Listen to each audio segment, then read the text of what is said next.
A continuación, vamos a referirnos a los aspectos más importantes de la farmacología de las drogas antimuscarínicas, también denominadas drogas atropínicas. ¿Por qué? Porque es precisamente el alcaloide atropina el que le otorga las características farmacológicas históricas y que hasta la actualidad continúan vigentes. Precisamente, como ustedes ya conocen, se han descrito 5 subtipos de receptores muscarínicos: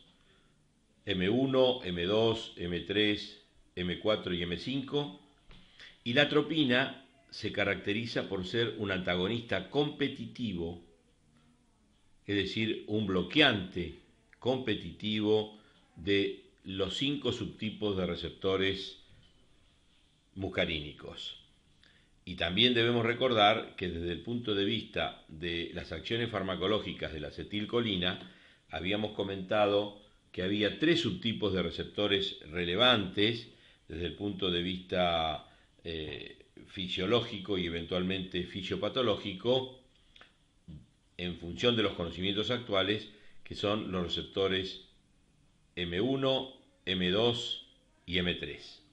que habíamos ubicado con claridad los receptores M2 fundamentalmente, pero no exclusivamente, a nivel del corazón, que los M3 se encuentran preferentemente en el músculo liso y que los M1 se encuentran preferentemente en el sistema nervioso central y que a nivel periférico se ubican de manera muy especial a nivel de los ganglios autonómicos. Bien, ¿qué cosas se deben conocer de la atropina y de sus derivados? En primer lugar, hay que tener un conocimiento de lo que se podría denominar el perfil farmacológico de los fármacos atropínicos, y esto significa conocer con mayor detalle los efectos de la atropina, aunque este fármaco no sea el más empleado para uso sistémico como derivado tropínico, pero conocer la farmacología de la atropina nos va a permitir a nosotros entender muchos de los efectos farmacológicos de distintos fármacos de diversos grupos terapéuticos cuando se dice que tienen efectos atropínicos. Que fundamentalmente los efectos atropínicos de los fármacos que vamos a ver en distintos grupos terapéuticos, podríamos decir, por ejemplo, a título de referencia, los antidepresivos tricíclicos, que todavía se utilizan con cierta intensidad en la terapéutica psicofarmacológica,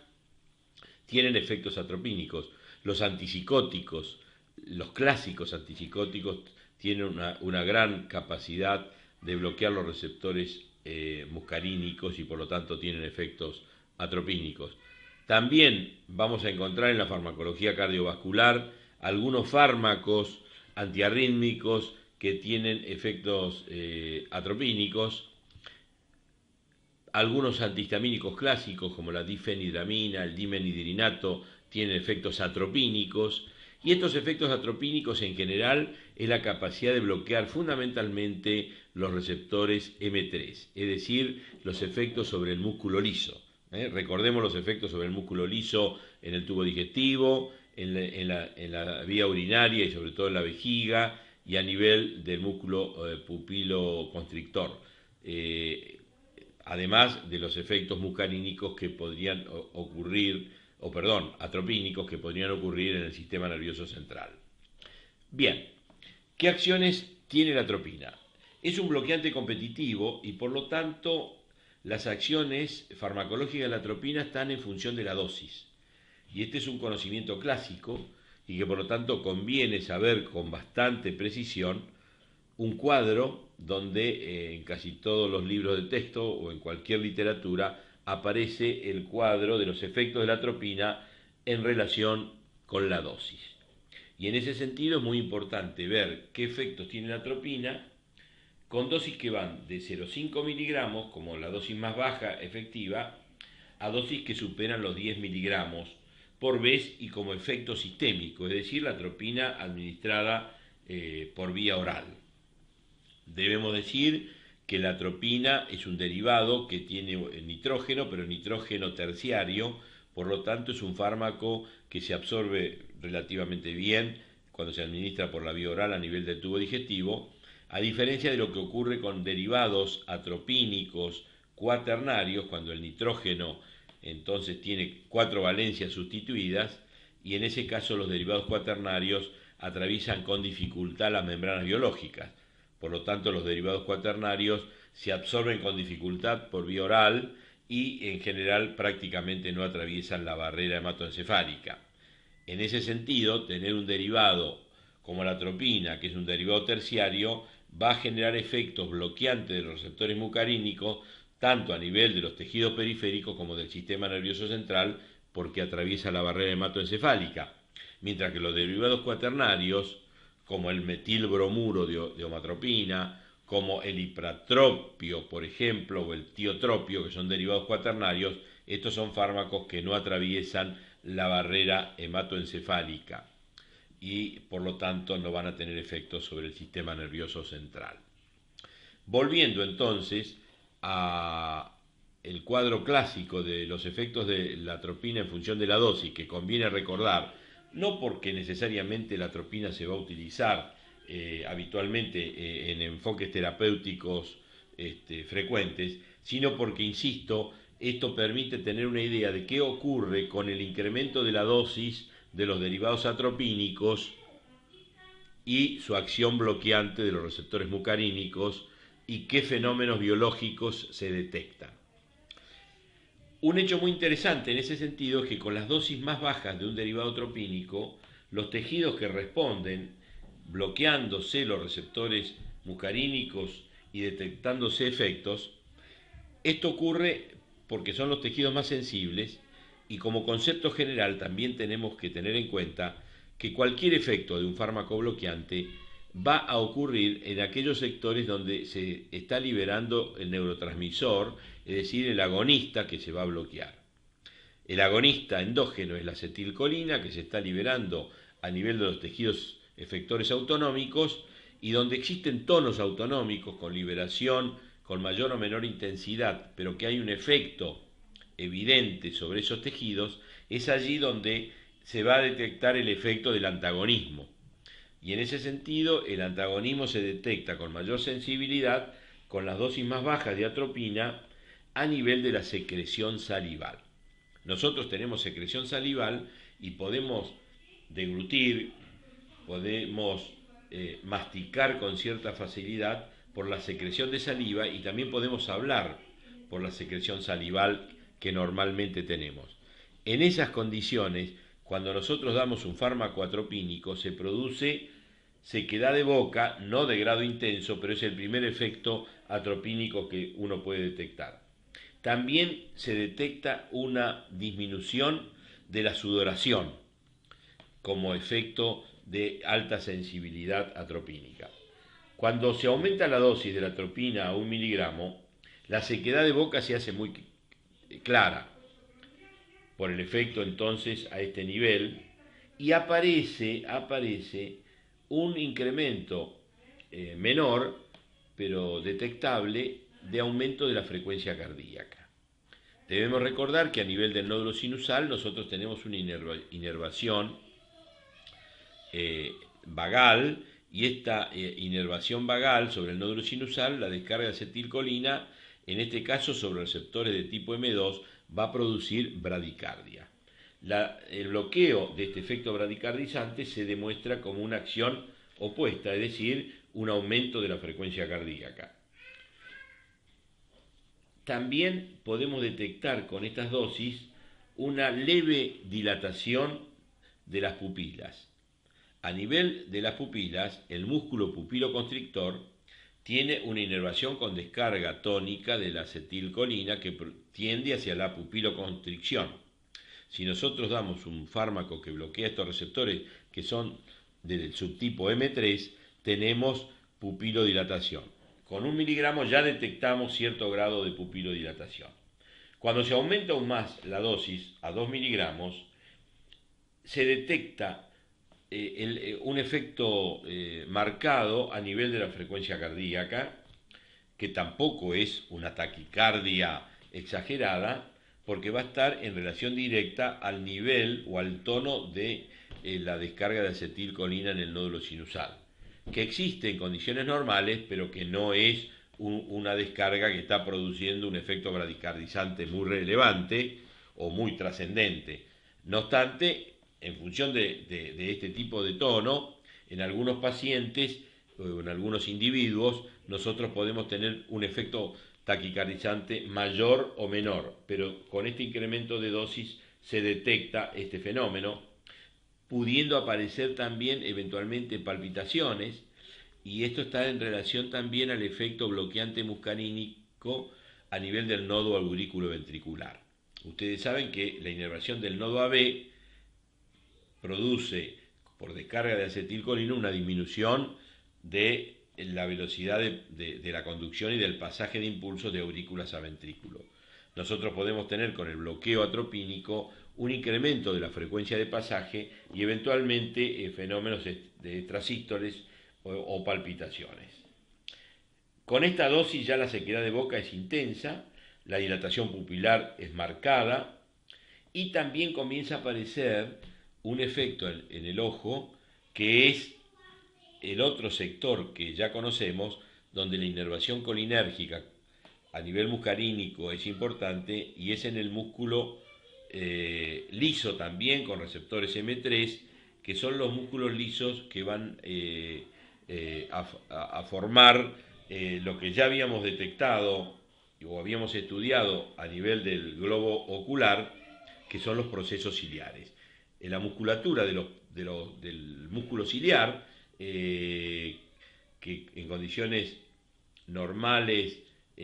para poder nosotros tener una visión cercana, para poder leer, necesitamos una descarga colinérgica a ese nivel y que esto produzca una relajación de la zónula y que se modifique el cristalino y que tienda hacia hacia un cristalino menos convexo, sino que más redondo, y de esta manera poder tener una visión cercana. Esto se bloquea con la atropina, este fenómeno, y se denomina parálisis de los músculos ciliares o cicloplejía, que en síntesis es el impedimento a la visión cercana y es el mantenimiento a una visión lejana que impide evidentemente la lectura, el manejo de automóviles, etc. Cuando la dosis de la atropina se incrementa a 5 miligramos, todos estos síntomas que hemos comentado se acentúan de manera nítida y de esta manera se afecta el habla. También hay fenómenos en el sistema nervioso central como inquietud dentro de los fenómenos que puede generar la atropina. La piel está muy seca por la falta de sudoración, está caliente, se detecta un incremento eventualmente de la temperatura, porque no se puede regular fácilmente por la falta de sudoración. A veces esto de manera especial, esta acción en la zona facial puede generar un fenómeno de vasodilatación secundario que determina el enrojecimiento facial, típicamente a nivel de los pómulos, que le dio el nombre a la atropina de atropa veladona por el hecho de que teóricamente las mujeres jóvenes podían, con esta sustancia mejorar la apariencia, facial, asociadas también a un incremento del tamaño de las pupilas. De esta manera también podemos decir que ya con 5 miligramos el efecto atropínico se detecta en la vía urinaria y hay ya alteraciones en la micción. Y también hay una reducción del peristantismo intestinal. Por supuesto que 10 miligramos es una dosis tóxica Y esto, entonces ya estamos con fenómenos de toxicidad atropínica, que es interesante, digamos, sintetizarlo como el último escalón, digamos, que sería el fármaco toxicológico, entonces tendríamos toda esta sintomatología previamente descripta a nivel de la secreción salival, a nivel de la secreción sudorípara, a nivel cardíaco, a nivel de la micción y a nivel intestinal en su máxima expresión, como lo hemos comentado previamente, y en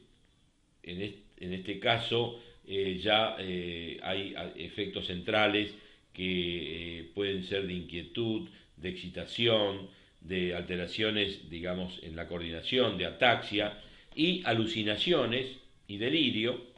que también se ha denominado la borrachera atropínica, y finalmente un estado de coma que puede llevar eventualmente a la muerte.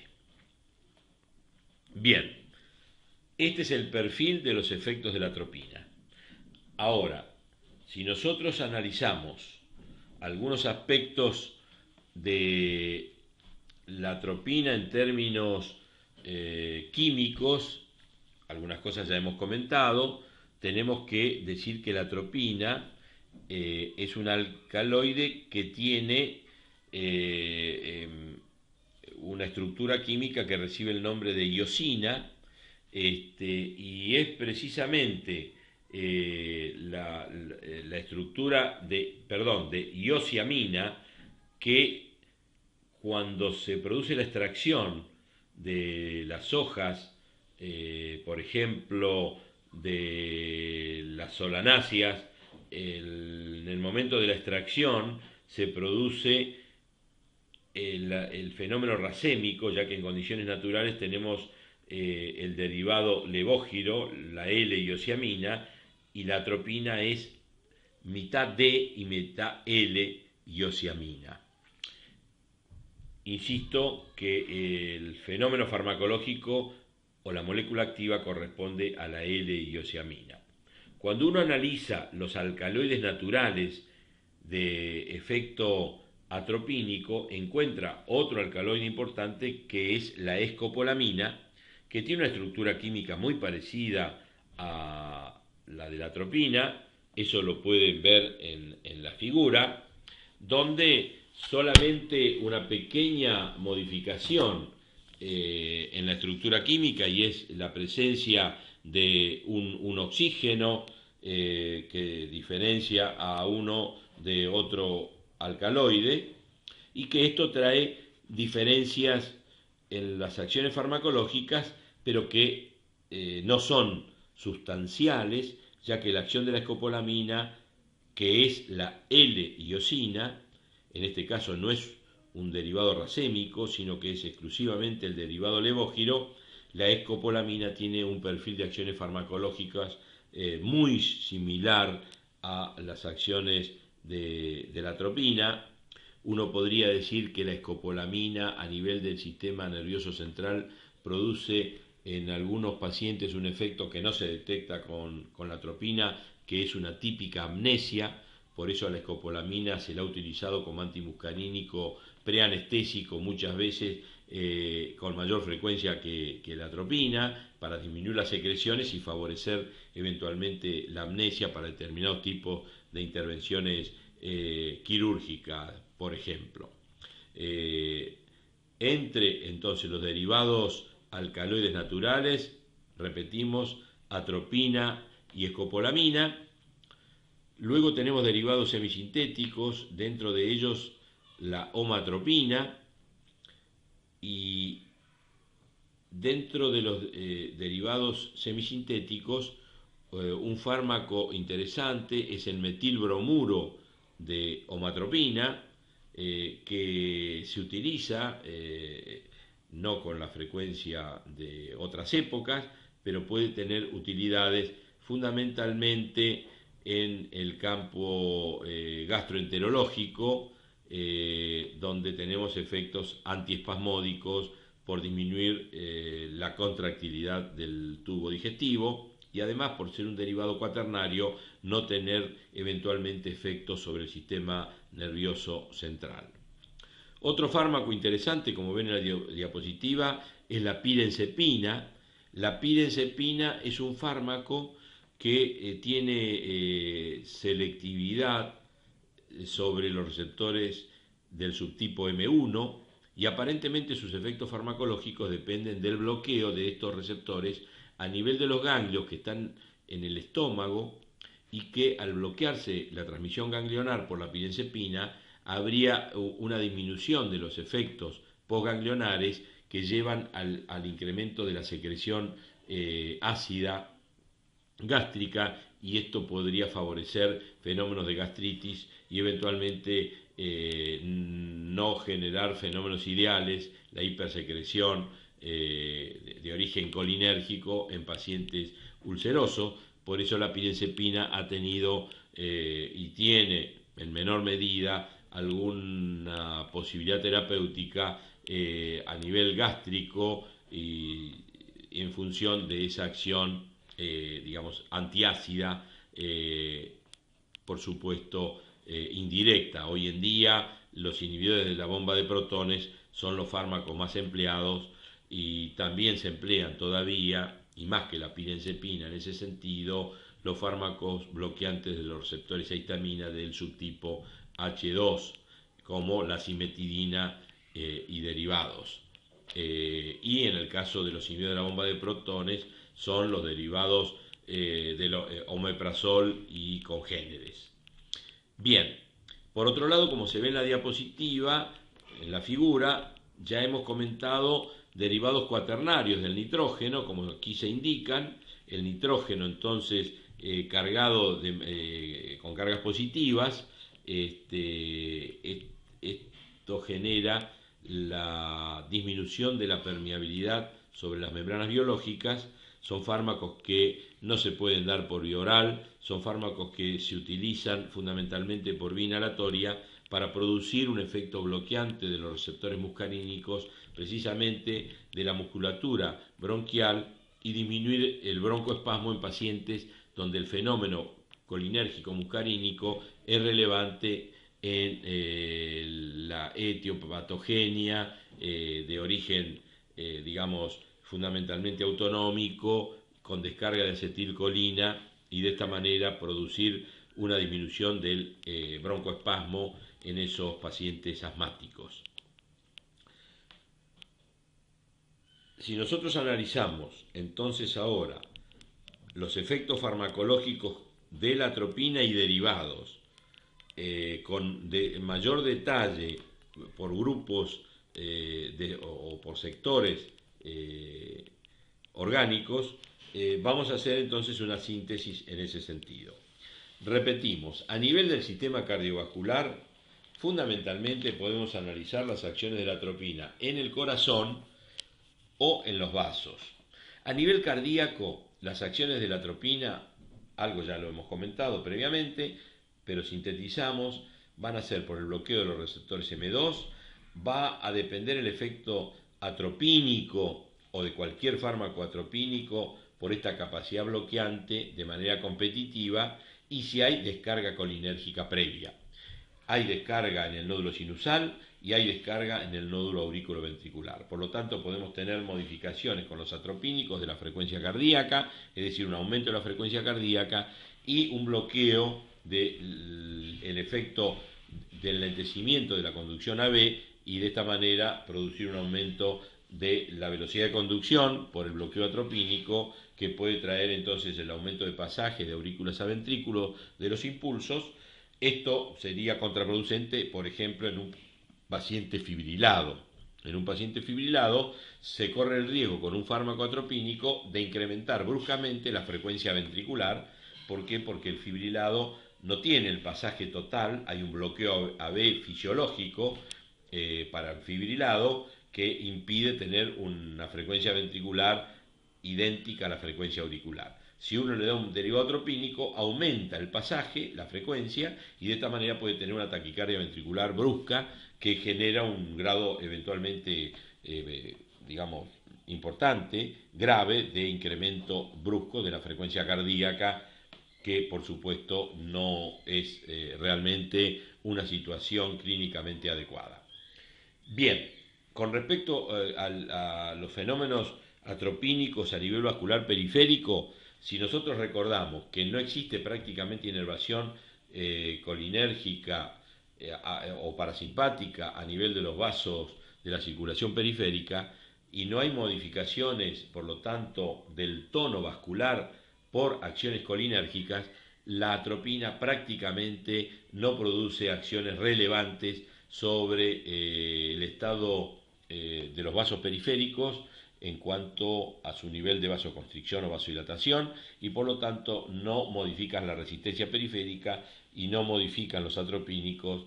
de manera importante la presión arterial.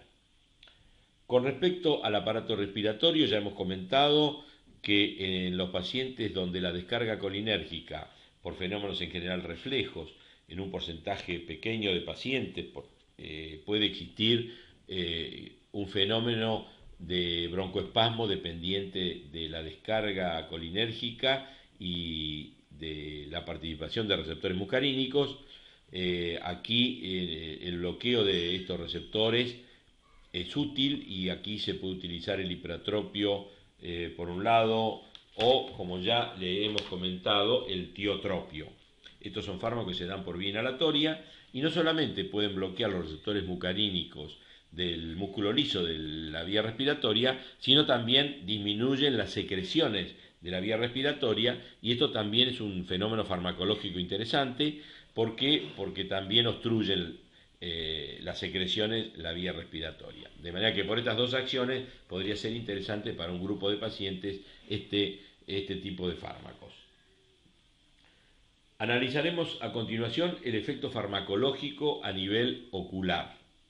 Los derivados atropínicos, ya lo hemos dicho, pero lo repetimos, bloquean la pupiloconstricción y producen, por lo tanto, midriasis, actuando sobre musculatura lisa de este músculo y sobre los receptores M3. Sobre el mismo tipo de receptores bloquean la acción de la acetilcolina en el momento reflejo, que en mayor o menor medida hay permanentemente, para acomodar nuestra vista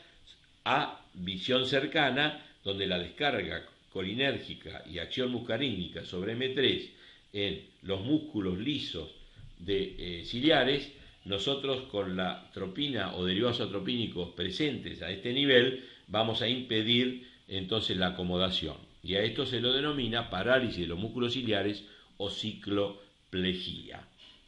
Cuando nosotros tenemos un efecto atropínico que produce midriasis, en algunos pacientes que tienen tendencia al aumento de la presión endocular, y a eso se denomina glaucoma, hay dos tipos de glaucoma: glaucoma de ángulo estrecho o glaucoma de ángulo abierto. El ángulo es el ángulo esclerocorneal, donde se produce la salida del humor acuoso. El humor acuoso circula permanentemente a nivel del interior del globo ocular, se está produciendo humor acuoso a nivel de las células epiteliales de los procesos ciliares. Esta producción exige también una reabsorción del humor acuoso para que no explote el globo ocular. Antes de explotar, por supuesto, va aumentando la presión ocular si no hay una buena reabsorción. Entonces, evidentemente, en un paciente que tiene tendencia al incremento de la presión endocular, que recibe el nombre de glaucoma, cuando el glaucoma se define de ángulo estrecho, el fenómeno de midriasis aparentemente tiende a disminuir la reabsorción en el ángulo por el cambio de posicionamiento de las fibras, digamos pupiloconstrictoras, las fibras circulares, que se acercan a la periferia, y de esa manera, de alguna manera, dificultarían la reabsorción del humor acuoso y pueden de manera aguda aumentar la presión endocular, y esto lleva eventualmente a alteraciones a nivel posterior del globo ocular, donde está la retina, y puede generarse un fenómeno de ceguera por lesión del nervio de la retina y o nervio óptico. ¿Qué otras acciones farmacológicas debemos tener en cuenta con los derivados atropínicos? Bien, acciones a nivel del tubo digestivo. a nivel del tubo digestivo nosotros podemos analizar las secreciones y la motilidad. Ya hemos dicho claramente la inhibición de las secreciones a nivel bucal. Hay inhibición de las secreciones por la atropina en otros niveles del tubo digestivo, y en ese sentido debemos hacer algún comentario sobre qué puede ocurrir a nivel gástrico. A nivel gástrico, la secreción ácida es muy relevante en la fisiopatología de la gastritis y de la úlcera gastrodenal,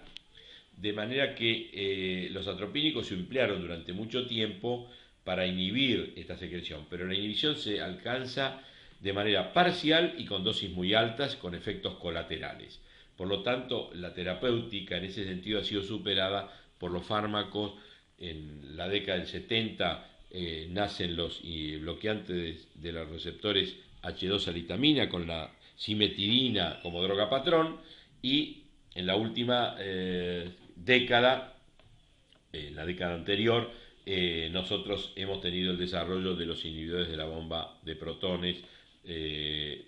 como el omeprazol y congéneres, que han superado ampliamente a los derivados atropínicos para el tratamiento de la acidez o de la úlcera gastrodenal. A nivel de la motilidad, los atropínicos bloquean parte de la motilidad gastrointestinal, sobre todo disminuyen el tono de estos músculos, disminuyen la amplitud de la fuerza de contracción y disminuyen la frecuencia, es decir, el peristaltismo. Pero son efectos parciales, no llegan a una abolición total de la actividad contráctil, ya que la contractilidad del tubo digestivo no solamente depende de la descarga autonómica colinérgica, sino que sabemos que a nivel del tubo digestivo existen otras sustancias, algunas neurotransmisoras, como puede ser, por ejemplo, la serotonina, y otros fármacos, y otras sustancias endógenas que pueden producir una acción de incremento de la contractilidad y eventualmente de modificaciones en las secreciones del tubo digestivo, y de esta manera no es solamente un fenómeno muscarínico el que regula estas dos propiedades intestinales. En síntesis, los atropínicos siguen siendo fármacos de uso amplio antiespasmódicos, y es de las principales indicaciones terapéuticas que tienen los derivados atropínicos, fundamentalmente los derivados, cuaternarios, para no tener efectos sobre el sistema nervioso central, como podría ser el metilbromuro de hematropina y otros fármacos que tienen una acción anticolinérgica, antimuscarínica. Finalmente, algunos comentarios adicionales. Vías urinarias. Sobre las vías urinarias, el efecto de la atropina, el más relevante, el efecto atropínico, es sobre el detrusor. ¿Por qué? Porque el detrusor es un músculo potente que recibe una descarga muy importante de acetilcolina en el reflejo de la micción, y si tenemos bloqueo de los receptores vamos a tener una disminución de la contractilidad del detrusor, y eventualmente podemos tener una disminución entonces de la eficiencia de la micción, sobre todo en pacientes varones donde puede haber cierto grado de obstrucción por la presencia, de una hipertrofia e hiperplasia prostática. Por lo tanto, ese es un tema importante a recordar, y los derivados atropínicos, por supuesto, están, contraindicados en la hiperplasia prostática. Bien, finalmente, ¿qué podemos comentar sobre las vías biliares? Prácticamente no existe inervación colinérgica de las vías biliares, no hay tono colinérgico en las vías biliares, y de esta manera los fármacos atropínicos no producen una relajación de las vías biliares y no tienen eficacia terapéutica en pacientes que hacen un cólico biliar, donde allí, los fármacos más relevantes son los derivados nitritos, que pueden producir la relajación de cualquier tipo de músculo liso, y en ese sentido este tipo de fármacos, los antimuscarínicos, no se emplean para esa condición patológica.